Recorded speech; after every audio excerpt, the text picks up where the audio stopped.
ಚಾಮರಾಜನಗರ ಜಿಲ್ಲೆಯ ಕೊಳ್ಳೇಗಾಲ ತಾಲೂಕಿನ ಮುಳ್ಳೂರು ಗ್ರಾಮದ ಹಳ್ಳಿಕೆರೆ ಬಳಿ ಕೋಳಿ ಸಾಗಾಣಿಕೆ ಮಾಡುತ್ತಿದ್ದ ಪಿಕಪ್ ವಾಹನವೊಂದು ಬೈಕ್ಗೆ ಡಿಕ್ಕಿ ಹೊಡೆದ ಪರಿಣಾಮ ಬೈಕ್ ಸವಾರ 22 ವರ್ಷದ ಅಭಿಷೇಕ್ ಸ್ಥಳದಲ್ಲೇ ಮೃತಪಟ್ಟಂತ ಘಟನೆಯೊಂದು ನಡೆದಿದೆ.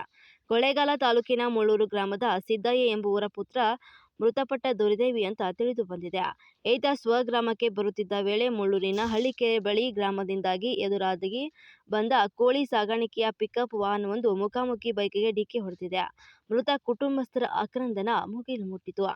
ಈ ಸಂಬಂಧ ಕೊಳ್ಳೇಗಾಲದ ಗ್ರಾಮಾಂತರ ಪೊಲೀಸ್ ಠಾಣೆಯಲ್ಲಿ ಪ್ರಕರಣ ದಾಖಲಿಸಿ ಮುಂದಿನ ತನಿಖೆಯನ್ನು ಕೈಗೊಂಡಿದ್ದಾರೆ. ಇದೇ ಸಂದರ್ಭದಲ್ಲಿ ಭೀಕರ ಅಪಘಾತಕ್ಕೆ ಒಳಗಾದ ಮೃತ ಅಭಿಷೇಕ್ ರವರ ದುಃಖ ತಂದೆ ತಾಯಿ ಕುಟುಂಬಸ್ಥರುಗಳಿಗೆ ಕಾರ್ಮಿಕ ಇಲಾಖೆಯ ಕೆಪಿಸಿಸಿ ಕಾರ್ಯಾಧ್ಯಕ್ಷ ಹಾಗೂ ಚಾಮರಾಜನಗರ ಮೀಸಲು ಲೋಕಸಭಾ ಕ್ಷೇತ್ರದ ಕಾಂಗ್ರೆಸ್ನ ಟಿಕೆಟ್ ಆಕಾಂಕ್ಷಿ ಜಿಸಿ ಕಿರಣ್ ರವರು ಸಾಂತ್ವನ ಹೇಳಿ ವೈಯಕ್ತಿಕ ಸಹಾಯಧನವನ್ನು ನೀಡಿದರು.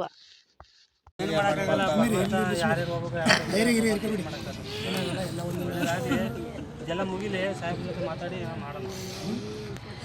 ಏನೋ ಮಾಡೋ ಬಿಡೋ ಕಾರ್ಯ ಆಯ್ತು ಮಾಡಿ ಎಲ್ಲ ದುಃಖ ಅದು ಏನು ಮಾಡೋಕ್ಕೆ ಎಲ್ಲ ಆಕಸ್ಮಿಕ ಅಪಘಾತ ಎಲ್ಲ ಕೆಡಿಸ್ಕೊಳ್ಳೋಣ. ಹಣ ಇತ್ತು ಅನ್ನೋದು ಅದನ್ನು ಧೈರ್ಯ ತಗೋಬೇಕು. ಇದೇನು ಮಾಡ್ತಾರೆ ಈಗ ಆಗೋಗೋದಿಲ್ಲ ತರಕಾದ ಇದ್ರೆ ನಾವು ಮಾಡ್ಬೋದು. ಸಣ್ಣ ಪುಟ್ಟ ಕಾಲಕ್ಕೆ ಇದಾಗಿರೋ ಎಲ್ಲ ನಿಮ್ಮ ಆಶೀರ್ವಾದ.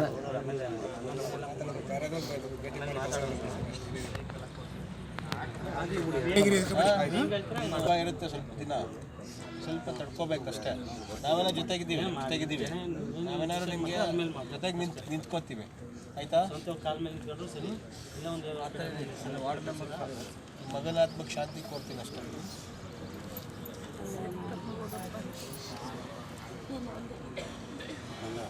ಅವ್ರು ಧೈರ್ಯ ಕೊಡ್ಬೇಕು ನೀವು.